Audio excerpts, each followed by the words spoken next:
Thank you, Brother Larry. Yeah. Good morning. Good morning. Hell no. Hell no.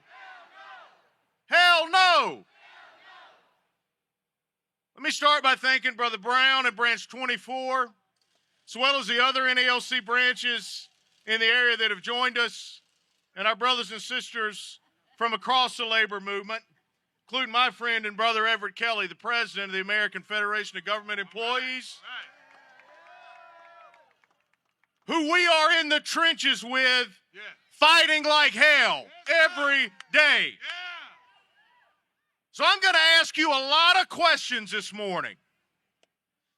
And what's going to be the answer to those questions? Hell no! Hell no! Just a few weeks ago, there were reports of the administration looking to make drastic changes to the Postal Service. Privatizing. Eliminating the governance and the regulatory models.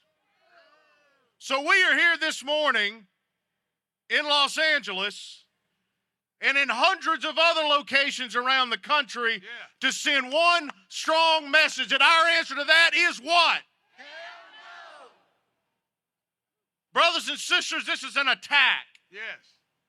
Our union represents 295,000 active and retired letter carriers. We deliver mail, medications, packages, but beyond that, we look out for our communities, and we are everywhere. Yes, sir. During the pandemic, did we work? Yeah. Every day. Every day. Just Thursday in Washington, D.C., we had an event where we honored heroes that saved lives. Yeah. And for everyone we honored, hundreds and thousands of similar stories happen around the country.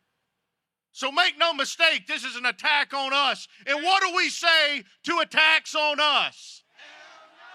But it's not just an attack on us. It's an attack on everybody. Yes, sir. There are 640,000 people that work at the United States Postal Service. Yeah. Our brothers and sisters from our sister unions, the management associations, we're all on the same side on this one, brothers and sisters. Yeah. Yeah. What do we say to attacks on all postal employees? But it's not just postal employees.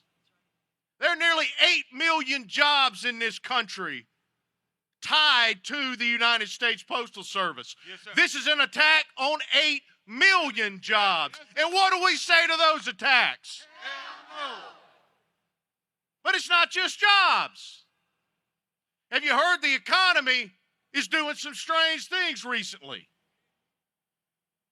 The Postal Service is the center of $1.9 trillion in commerce that makes up a huge portion of our economy. This is an attack on our economy. Yes, sir. Yeah. And what do we say to attacks on our economy? This is an attack,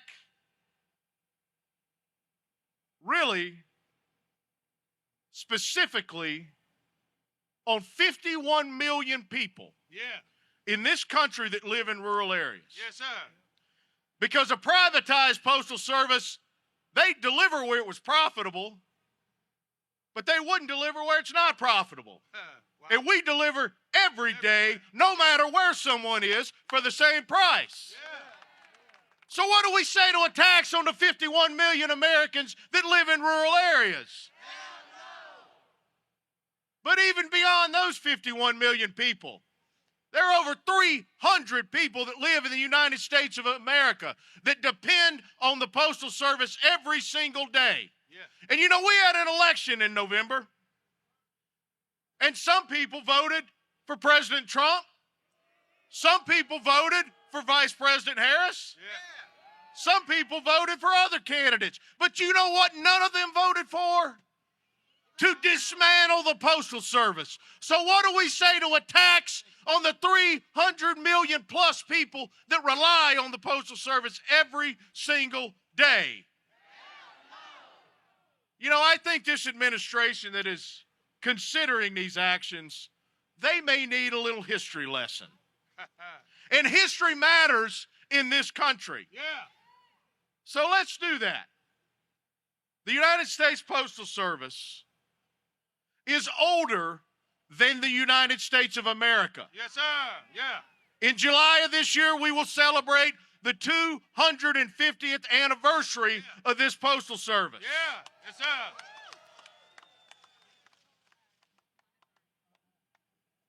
It is in the Constitution of the United States.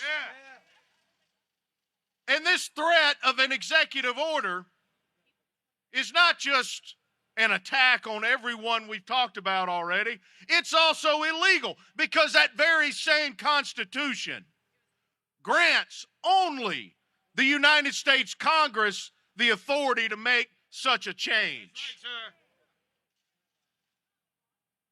And there seems to be a misconception about tax dollars and the Postal Service. So to all the letter carriers that are here, let me ask a simple question, and we'll answer it right here this morning.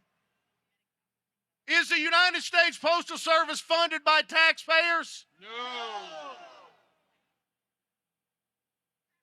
What happened to hell no?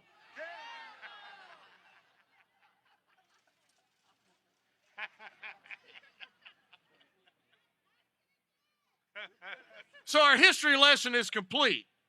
This action is an attack and it's illegal. It's illegal.